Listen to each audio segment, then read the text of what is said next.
আজি অকণমান বজাৰৰ ফালে ওলাই যাম বুলি ভাবিছিলোঁ। তই ৰেডি হলি নে? তোৰ ৰেডি হ'ল যদি তই দেউতাক কগেচোন যে গডৰেজটো খুলিয়ে ওপৰ ভাগতে কাপোৰ আছে উলিয়াই পিন্ধিবলৈ। এই মানুহজনক আকৌ মই উলিয়াই নিদিলে একো নহয়েই নহয়। প্ৰত্যেকটো কামতে মই কৰিবই লাগে। নিজে উলিয়াই বোলে কাপোৰকেইটা পিন্ধিও ৰেডি হওঁচোন, সেইষাৰো নাই। যাচোন যা, তই পটাপট গৈ দেউতাক কৈ দেগৈ।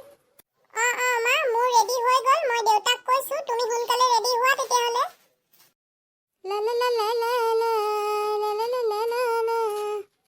মাজনী তহঁতৰ ৰেডি হ'ল নে? মোৰ কিন্তু হৈ গ'ল।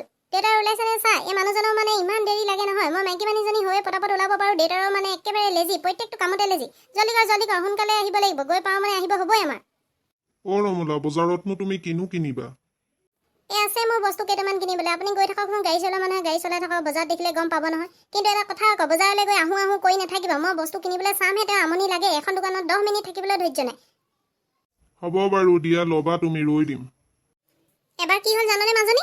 দোকানত আৰু কাপোৰ চাই আছোঁ মই। ইযোৰ কাপোৰ চাইছোঁ, ইযোৰ কাপোৰ চাব লাগিবই ন। পটককেতো চাই কিনি আনিব নোৱাৰোঁ। চাই থাকোঁ দেউতাই আৰু বোলে এখনৰ দামটো কিমান? দোকানীয়ে ক'লে বোলে 220 টকা। মই ক'লোঁ বোলো 150 দিম। দেউতাই ক'লে বোলে নহয় লোৱা বোলে। চৈতানীয়ে বোলে কালি লৈ আহিছে বোলে 200-250 টকা দাম দি আনিছে বোলে। তুমিতো বোলে সস্তাতে পাইছা বোলে। দোকানীজনৰ মুখৰ আগতে বাৰু তেনেকৈ কৈ দিলে বাৰু কোন দোকানীয়ে বাৰু দাম নল'ব চাচোন। এই মানুহজনৰ লগত মই সেইকাৰণে বজাৰ কৰিবলৈ যাবলৈ বৰ অশান্তি পাওঁ। আজি কিন্তু একদম মনে থাকিব, মই কৈ দিছোঁ আগতীয়াকৈ। হ'ব ৰমলা, মই মুখেৰে একো মাত নেমাতো। তুমি যিমান দেৰি যি বজাৰ কৰা কৰিবা আৰু। ব'লা মা, পামগে এতিয়া আমি। বেছি দূৰ নাই আৰু, এয়া নামিব হৈছে। উফ ৰাম, ইমান গৰম পৰিছে আজি। গাড়ীখনত বহি হাৱা লাগিলতহে এতিয়া গাটো ভাল লাগিছে আৰু দেই। বজাৰৰ দোকানবিলাকতো একেবাৰে মানুহৰ ভিৰ। বস্তু হৈছে জুই চাই দাম। বোলো পইচা কেইটকামান কমা। নাই বোলে বাইদেউ বোলে। ইয়াতকৈ আৰু বোলে কমাব নোৱাৰি বোলে। আগতে আমাৰ দিনত একেটা বস্তু ইমান কম আছিলে, এতিয়া ইমান তৎক্ষণাতে ইমান দাম বাঢ়েনে বাৰু কচোন মাজনী? ইমান দাম মানে সিহঁতি বেছিকৈ লওঁ বুলিয়ে লয় নে কি জানো, নল'লেও বোলে কৈছে বাইদেউ আপুনি কাষৰখনৰ দোকানত চাই লওক বোলে। আজিকালি বোলে বস্তুৰ দাম বাঢ়িছেহে হেনো বোলে। জানো আৰু পাই, এইবোৰ বজাৰ চজাৰলৈ আহিবলৈ এৰিবহে লাগিব আৰু। হয় দিয়া ৰমলা, তুমি আৰু বজাৰলৈ আহিবলৈ এৰাহে আৰু। এইবোৰ বস্তু আজিকালি বহুত জুই চাই দাম বাঢ়িছে, কিনো ক'বা আৰু। ব'লক আপুনি এতিয়া আগফালে গাড়ীখনত ভালকৈ চাই লৈ চলাই গৈ থাকক। মই জানো বাৰু সেইবোৰ।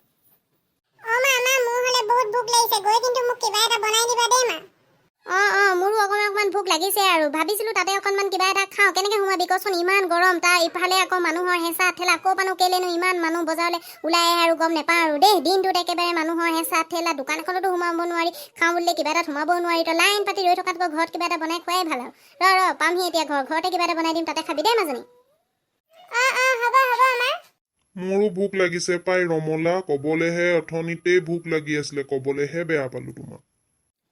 ব'লক আগে ঘৰটো পাই লওঁগৈচোন, তাৰপৰা ভোকৰ কথা ক'ব। মইনো ক'ত কৈছো আগে? তোমালোকে কৈ থকা দেখিহে মই ক'লো। তুমি খালি অকল মোক গালিয়ে পাৰি থাকা। উফ ৰাম, ইমান গৰম পৰিছে, কিনো হ'ব আৰু পাই গমেই নাপাইছোঁ আৰু দেই।